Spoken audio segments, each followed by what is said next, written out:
لو أصيح في ليلة من الليالي كنت على موعد مع أصدقاء السوء على كأس خمر نشربها وعلى امرأة نفعل بها الفاحشة. قال فتأخرت عنهم فوصلت متأخرا فإذا بهم قد انصرفوا وتركوني، ولكني كنت مصرا في تلك الليلة على معصية الله جل وعلا. قال فذهبت إلى صديق سوء آخر واقترضت منه فيلم جنسي يستحي منه إبليس. قال وذهبت إلى بيتي ودخلت غرفتي ووضعت الشريط في جهاز الفيديو، وبدأت تلك المشاهد الخليعة البشعة القبيحة التي يستحي منها إبليس بدأت تعرض على تلك الشاشة. وبدأ الرجل يشرب الخمر وينهمك مع تلك المشاهد البئيسة. وفجأة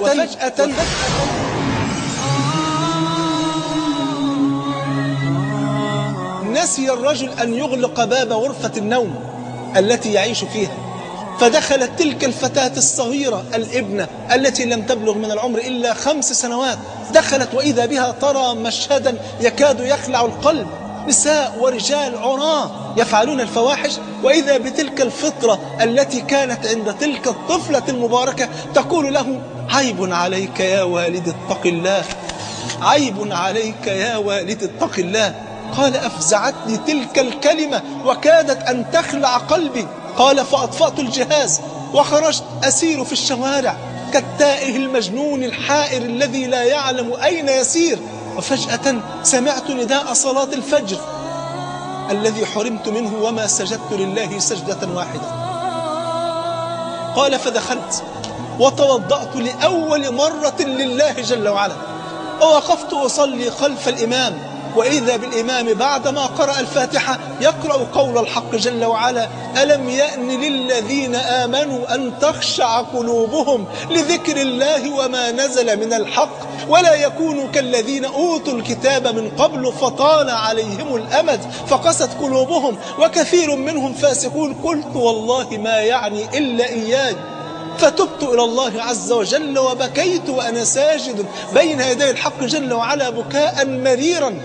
قال فلما انصرف الناس من الصلاة ظللت أسير في الشوارع تائها لا أدري أين أتوجه ولا إلى أين أسير حتى حان موعد الدوام أي موعد العمل. قال فذهبت إلى الشركة التي أعمل بها، فلما رآني صاحبي الذي لطالما ذكرني بالله ولطالما دلني على طريق الجنة ولكني كنت معرضا عن طريق الجنة، فنظر إلى وجهي وقال إني أرى على وجهك اليوم نورا ما رأيته قبل اليوم أبدا على وجهك. فأخبرته بقصتي وقلت له لقد تبت إلى الله عز وجل، وقلت له ما دار بيني وبين ابنتي. فإذا بصديقي يقول احمد الله جل وعلا الذي أرسل إليك ابنتك لتوقظك من غفلتك ولم يرسل إليك ملك الموت ليقبض روحك في تلك اللحظة. قال فقلت لصاحبي أستأذنك أن أرجع إلى البيت فإني ما نمت في تلك الليل لحظة واحدة. قال اذهب الآن. ذهبت إلى البيت وأقدامي تسابق الريح، أنا في شوق شديد أن أرى تلك الابنة المحبوبة المباركة، أن أرى هذا النور الذي أخرجني الله عز وجل به من الظلمات إلى النور. قال ذهبت إلى البيت وأنا أتخيل تلك اللحظة التي أرتمي فيها في أحضان ابنتي، التي أقبل فيها ابنتي وأحضن فيها ابنتي وأراعي فيها ابنتي وأربي فيها ابنتي. قال فلما وصلت إلى البيت وإذا بامرأتي واقفة أمام باب المنزل على غير عادتها، فقلت لها ما الخضب وما الحدث؟ فقالت أين كنت؟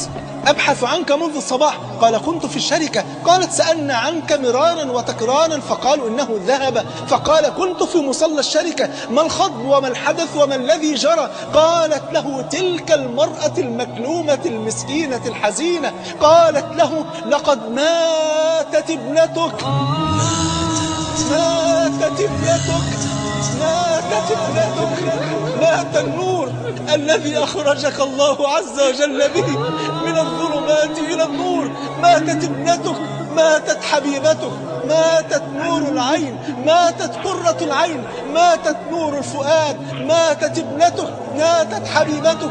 قال فبكيت وبكيت وبكيت ثم تذكرت كلمة واحدة وهي قول ابنتي عيب عليك يا والد اتق الله، عيب عليك يا والد اتق الله، عيب عليك يا والد اتق الله. ماتت ابنتك